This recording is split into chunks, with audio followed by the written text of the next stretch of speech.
呢一啲咁樣嘅 analog 操縱，呢一個咁樣嘅復古外表，呢一個萬能插嘅 possibility， 同埋呢一個 Nikon 務實嘅顏色管理，係呢部機所有嘅優點嚟嘅。原來我可以一句説話 conclude 咗呢部機嘅，而家先知添。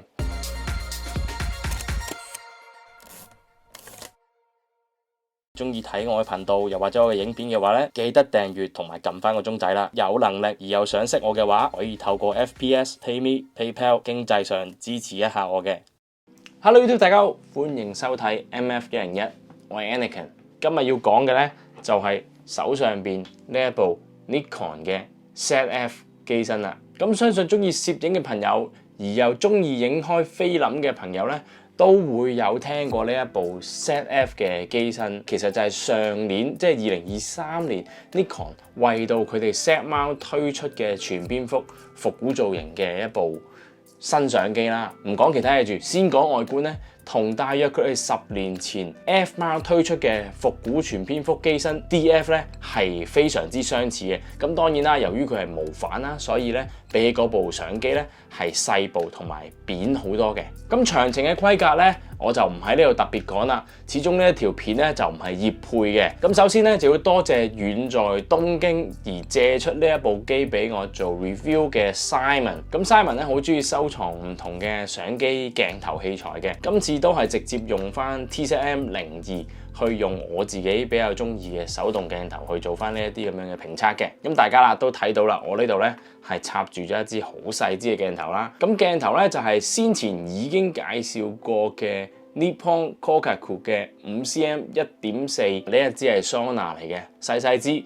咁佢放落去 TZM-02度咧唔會有超重嘅問題啦，而且咧同呢一個機身嘅外形咧都非常之配搭嘅。咁我哋就由優點開始講起啦。優點咧就係其實呢一部機身嘅外觀咧真係好靚仔嘅。第一眼你唔好理佢規格點樣，個樣咧已經係深深咁樣吸引咗大家嘅眼球㗎啦，都好似佢哋 F Mount 嘅一啲菲林相機一樣嘅。而且仲有一個細細個嘅液晶顯示嘅小窗俾大家睇下嗰一個光圈設定係點樣嘅。後邊亦都有一個反芒嘅，呢一個反芒係側反啦。咁但係咧佢後邊又包咗一陣皮，係同機身嘅嗰個皮咧係一樣嘅，令到大家如果唔用反芒嘅時候咧，冚翻埋佢，非常之有復古嘅味道嘅。第二點要講咧就係佢 analog 嘅操縱，有呢啲 dial 咧，嗰一個使用感咧，令到成個拍攝嘅過程非常之豐富啊！佢會令到你慢落嚟，慢慢睇下，咦，我想轉 ISO 我就慢慢擰個 dial，我要轉呢一個嘅光圈快門咧，咁就慢慢再擰上高呢一個快門嘅 dial 光圈咧。咁由於我用舊鏡啦，都係喺呢一個鏡身上邊嘅。咁呢一啲咁樣嘅操控咧，其實就只有呢一類咁樣嘅機身咧，先至可以帶到俾你呢一種咁樣嘅體驗嘅啫。都係呢部機嘅一大特色之一嚟嘅，亦都係我非常中意嘅一個優點啦。而第三樣嘢啦，配合翻 TZM-02啦，上年我都已經介紹過啦。如果你未睇 TZM-02嘅影片嘅話，歡迎去翻呢一條影片嗰度收看一下嘅。我今次選用咗一支比較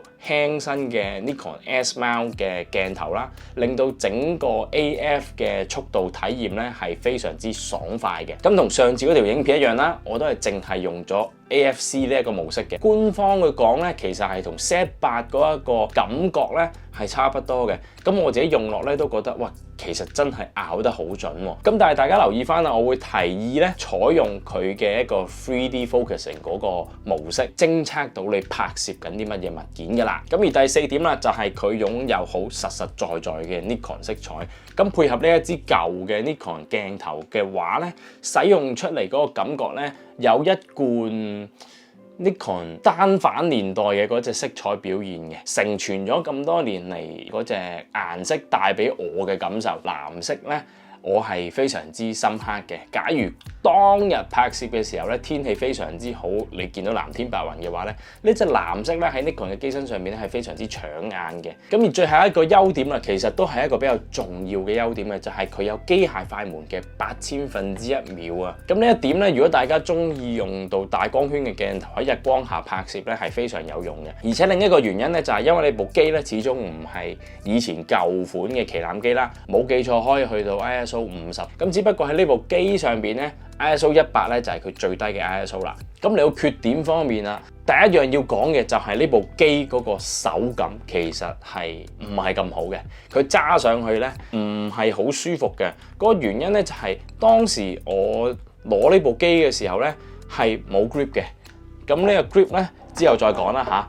就咁揸咧，呢部機嘅機身咧係好扁平嘅，大家睇到右手邊只有一個少少隆起嘅角啦。咁如果你揸住呢部機單手想影嘅時候咧，其實佢係跣嘅，因為呢隻皮咧唔係好絕你隻手嘅啫。你會用一支比較粗、比較長、比較重嘅鏡頭配合呢部機，而冇 grip 嘅話咧，好大件事嘅，因為影下嘅時候咧，你會 feel 到呢部機咧係啜唔實你嘅手指啊，佢會不停跣啊。佢哋係出咗呢一啲咁樣嘅外置 grip 嘅。咁而據我所知咧，香港方面咧 Nikon 咧同埋佳咧係會可以買到呢一隻 L-shape handle 嘅。咁佢下低咧仲會有埋一個 Arca Sweet 嘅版嘅。咁今次咧其實就好多謝呢一個 Oldmore 咧係借出咗呢一個 L-shape handle 咧俾我拍攝呢一次嘅 review 嘅，因為由於我本身咧係冇遇過個機身係咁跣咧，頭嗰幾日去試呢部機嘅時候咧，其實係全程都好唔安樂㗎，唔能夠好放心咁樣拍攝嘅。直到我借咗呢個 grip 之後咧，我就真係可以單手揸住部機，好開心咁樣就嚟啦拍啦。托住支鏡呢一個咧，其實就要嘅，咁但係你托唔托住支鏡都好，你右手跣咧都係好大鑊嘅一件事嚟嘅。咁當然啦，我用嘅時候咧都會用翻手帶去綁住部機啦。咁有興趣嘅朋友咧，可以去 Oldmore 嗰度睇啦。佢哋好似係賣緊320蚊左右啦。咁 Nikon 咧其實喺日本咧好似有另一款嘅官方 grip 嘅。如果有興趣嘅朋友咧，可以做下 comparison 去睇下邊一款適合你啦。我自己覺得咧，假如呢部機冇呢個 grip 咧，根本係唔可用嘅，好似有少少逼人哋一定要買你個 grip 咁樣。冇個 grip 咧係靚仔啲嘅，有個 grip 咧係揸得舒服啲嘅。咁究竟你係想人哋用你部機啊，定係齋睇你部機放喺度欣賞咧？呢一個就有待斟酌啦。好，而第二個缺點啦，就係機身嘅按鈕咧，其實唔係好實用嘅。唔係話佢唔夠掣用，而係啲掣咧唔係喺啲好得心應手嘅位度，唔似得 Z9 同埋 Z8嗰一個佈局。你係好似任何一隻手指我拍攝緊嘅時候，我都可以撳到啲掣幫到我拍攝。佢機身後邊嗰個佈局咧，呢啲按鈕咧，俾我嘅感覺咧係比較簡化少少嘅。你唔會唔識用嘅，亦都唔會好難用嘅。只不過你撳落去啲掣咧唔係好順手。呢一個純粹係個人嘅使用感覺嚟嘅啫，代表本台立場。都代表本人立場，但唔代表所有用家嘅立場。之後要講啦，就係呢個反 mon 啊，係冇錯，呢個反 mon 好好睇，好似一體成型咁樣，同前面隻皮。我自己咧係不曾打開佢嚟用嘅。咁但係啦，反 mon 嚟講咧，仲做側 mon 咧，係真係有啲唔 OK 嘅。即係大家都已經知道側反嗰一個缺點係幾咁大嘅時候咧，喺新機仲做咧，有啲令人失望嘅。側反呢件事佢又唔係可以 exactly 90度拍晒過嚟，而且咧呢度側邊咧有一堆 output 嘅。你如果要用嘅話咧，你個反 mon 咧就用唔到噶啦。鏡頭嘅正中間喺呢度，個 mon 喺呢度。其實你要影任何嘢嘅時候咧，點都會有少少偏差。一定係要花少少時間習慣，甚至乎係你習慣唔到嘅。我自己係習慣唔到嘅，我係超唔中意反側 mon 嘅。咁希望各大廠商咧唔好再出呢啲側反嘅 mon 咧，喺一啲你哋嘅旗艦機啦，又甚至乎喺一啲比較中高階嘅機身上邊啊。咁作為一部入門嘅機嘅話咧，假設你係有側反 mon，可以俾大家進行一啲自拍咧係 OK 嘅，但係呢部機你唔會攞呢部機出街咁樣自拍嘅。呢部唔係嗰啲機嚟嘅。Nikon 諗佢，唔好再做呢啲咁樣嘅反 mon，唔該。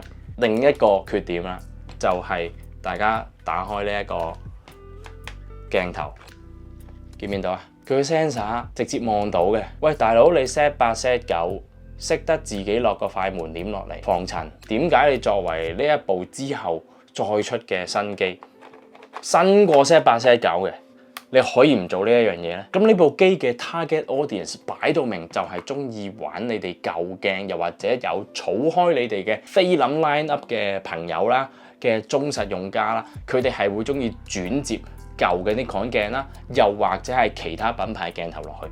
作為一部咁樣嘅機，雖然佢唔係工作機，但係你已經預示到好多人會換唔同鏡頭落去玩呢個相機㗎啦。咁點解唔做呢一個嘅快門簾防塵呢一件事呢？令到成個 sensor expose 咗出嚟呢？你係成個無反系列入邊最大個接口嘅 Z 貓係好容易入塵嘅。如果改善到嘅話呢，加分。最後一個缺點啦，就係用機身叉電呢一樣嘢呢，係一個近年嘅趨勢嚟嘅。好多品牌嘅相機呢，甚至乎你講緊 pocket size 嘅 Ricoh GR3 或者 GR3X 呢，都可以插住個尿袋嚟用㗎啦。呢部 ZF 其實都唔例外嘅，佢仲要有一個 Type C 咁樣嘅插頭係可以俾大家用嘅。但係咧，如果你想叉呢個機身嘅話咧，你係必須要用 Type C to Type C 先至可以叉到呢一部機嘅。嗱，尿袋呢一樣嘢咧，我相信大部分嘅攝影人士咧都會有㗎啦。但係係咪每一個人都會有個尿袋有一個 Type C 嘅插頭俾你插一條 C to C 嘅線咧？其實唔係嘅。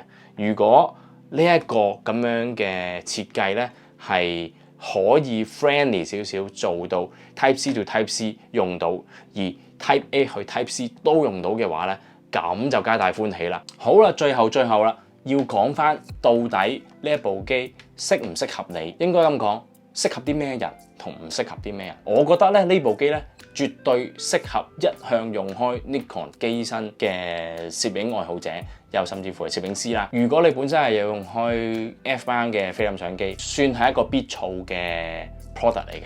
佢俾到你嗰種感覺就係好務實嘅 analog 手感，而呢一個 analog 手感咧，喺其他品牌上邊咧就唔係太可見嘅。就算其他品牌有咧，佢哋亦都未必有咁長嘅一個歷史係可以有 analog 嘅機身去 support 翻佢哋 analog 時代嘅一啲鏡頭嘅。咁 Nikon 咧係可以做到嘅，你可以買翻佢嘅 FT-Z 嗰一個接環咧，用翻佢哋舊年代 F mount 嘅鏡頭都可以嘅。又甚至乎大家好似我咁樣選購第三方嘅一啲接環啦。TCM02啦，去用一啲 M mount 嘅鏡頭做一啲自動對焦嘅拍攝，其實都可以嘅。咁另外佢適合啲咩人呢？就係頭先不停講啦，中意 analog 操控嘅嗰一班攝影愛好者啦。咁而呢一個 analog 嘅手感咧，你係絕對唔會後悔買咗翻嚟嘅，因為你每一次用佢嘅每一個掣咧，其實都好開心、好爽嘅。咁而最後啦，佢適合咩人呢？專業攝影師放假嘅時候用，佢係一部可以令到大家慢落嚟嘅相機。design 嘅平衡咧係非常之到位同埋 on point 嘅。專業嘅攝影師佢哋放假嘅時候想拍攝咧，都未必係用一部好快好似工作咁樣嘅機，大家都會想慢落嚟去享受翻拍攝嘅本身，而唔係抱住一個工作嘅態度，用一個工作用嘅機身去拍攝日常生活嘅。即係我自己至少用呢部機嘅時候咧，絕大部分嘅時候咧都係好開心、好讚歎。但係頭先講嘅所有缺點咧，都令到我使用上邊咧會有少少差啲喎。點解唔做好啲呢？咁今次呢條片咧，短短地嘅介紹呢一個 ZF 就嚟到呢度啦。咁都係嗰句啦，我自己中意用舊鏡，所以先用呢一個咁樣嘅 setting 嘅。咁如果大家咧都中意用舊鏡，又或者中意去享受拍攝嘅樂趣嘅時候咧，都可以留意一下，唔使淨係諗住一定要買原廠嘅鏡頭嘅。始終譬如我咁樣啦，呢一個組合我已經可以復活到50-60年代 S mount 嘅鏡頭落去㗎啦，都仲未計60年代打後嘅 F mount 鏡頭咁龐大嘅鏡群。仲有其他牌子嘅鏡頭，咁我已經預示到呢部機身咧係將會成為將來呢一個嘅無反相機界嘅萬能插㗎啦。呢一啲咁樣嘅 analog 操縱，呢一個咁樣嘅復古外表，呢一個萬能插嘅 possibility， 同埋呢一個 Nikon 務實嘅顏色管理，係呢部機所有嘅優點嚟嘅。原來我可以一句説話 control 咗呢部機嘅，而家先知添。大家考慮下呢部機究竟適唔適合你啦。咁今次條片咧就暫時到呢度。如果大家有啲咩想法、意見、心得，歡迎喺下邊留言話俾我聽嘅。會唔會有我呢一個 channel 嘅觀眾係喺一出呢部機嘅時候買咗呢？我都好想知道。如果你係啱啱一出呢部機即刻搶購咗嘅話，話俾我聽。